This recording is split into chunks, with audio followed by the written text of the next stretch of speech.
बैठ के सुनना सबसे बड़ी बात ये होती है, क्योंकि जब वहाँ पे हम बैठ के किसी को सुनते हैं तो उतना पेशेंस रखना पड़ता है, ये मुझे लगता है। और एक्चुअली मैं 26 साल की हूँ। 2011 में चलती ट्रेन से मुझे कुछ बदमाशों ने, मैं वॉलीबॉल चैंपियन भी रह चुकी हूँ, 2011 में चलती ट्रेन से मुझे बदमाशों ने एक गोल्ड चेन पहनी थी, चलती ट्रेन से मुझे उठा के बाहर फेंक दिया था। लखनऊ से दिल्ली आ रही थी मैं। कंपार्टमेंट में बहुत सारे, जनरल कंपार्टमेंट था, बहुत सारे लोग थे, किसी ने मना नहीं किया। एक प्लेयर का जो स्पिरिट होता है वो अपने आप, जब कोई छीनने की कोशिश करता कुछ भी, वो देता नहीं है, तो मेरे में भी था। मैंने मना किया और उन्होंने मुझे चलती ट्रेन से, वो 4-5 थे, उन्होंने बाहर फेंका। दुर्भाग्य ये था कि उसी समय दूसरी ट्रैक से ट्रेन आई और मैं उस ट्रेन में टकराई, फिर नीचे गिरी, दोनों ट्रेनें निकल गईं। कुछ देर बाद मैंने हाथ को ऐसे रख के उठने की कोशिश किया तो देखा कि मेरा पैर कट चुका था।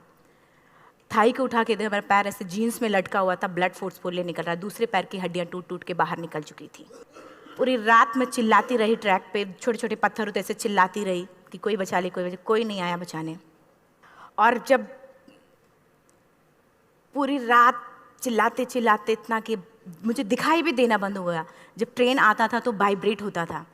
इतना ही नहीं, फ्री का इन्विटेशन भी लोगों को मिल गया था, कुछ लोगों को।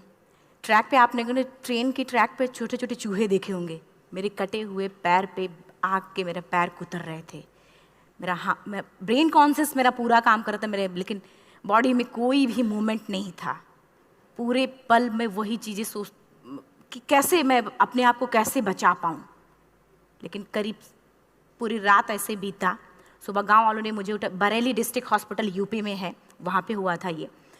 सुबह गांव वालों ने मुझे उठाया, डिस्ट्रिक्ट हॉस्पिटल ले जाके रखा, तो फार्मासिस्ट, डॉक्टर, सीएम, जितने लोग थे आपस में बातें कर रहे हैं, अरे हमारे पास तो एनेस्थीसिया नहीं है, ब्लड नहीं है, इसका इलाज शुरू करें तो हम कैसे करें। मुझे भी नहीं दिखाई तो नहीं, लेकिन मेरा सुनाई दे रहा था सब कुछ वहाँ पे। कहाँ से हिम्मत आई मुझ में, मुझे भी नहीं पता। मैंने बोला वहाँ पे कि सर जब मेरा पूरा पैर कटा, तब मैंने इतनी देर रेलवे ट्रैक पे थी, मैं उस चीज़ को बर्दाश्त किया, तो अभी तो आप मेरे अच्छे के लिए मेरे पैर काटेंगे। शायद आपको यकीन नहीं होगा, या फिर कभी आप लोगों ने ये चीज़ नहीं देखी, कोई डॉक्टर या फार्मासिस्ट अपना ब्लड दे के किसी पेशेंट को बचाया। मेरी इस बात को सुनने के बाद वहाँ के डॉक्टर और फार्मासिस्ट दोनों ने एक एक यूनिट ब्लड दिया और मेरे पैर को बिना एनेस्थीसिया अलग कर दिया गया। आज भी मैं उस दर्द को महसूस करती हूँ, जब भी मैं जब बोलती हूँ तब मैं वो चीज़ें महसूस करती हूँ। उसके बाद जब बात मीडिया में आई, लोगों को पता चला कि रिमा नेशनल प्लेयर है, KGMC king George medical college Lucknow में एडमिट करा, लखनऊ से फिर sport minister, AIIMS trauma centre Delhi. तब तक सब ठीक ठाक चल रहा था, प्लेयर होने की वजह से अच्छा ट्रीटमेंट मिलना शुरू हुआ।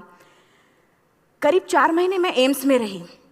एम्स में रहने के बाद जब मैं थोड़ा ठीक हुई, करीब 25 दिन बाद जब ठीक हुई, न्यूज़पेपर में गोल गोल लिख के आ रहे कि अरुणिमा के पास टिकट नहीं था, अरुणिमा ट्रेन से कूद गई। उसका खंडन किया घर वालों।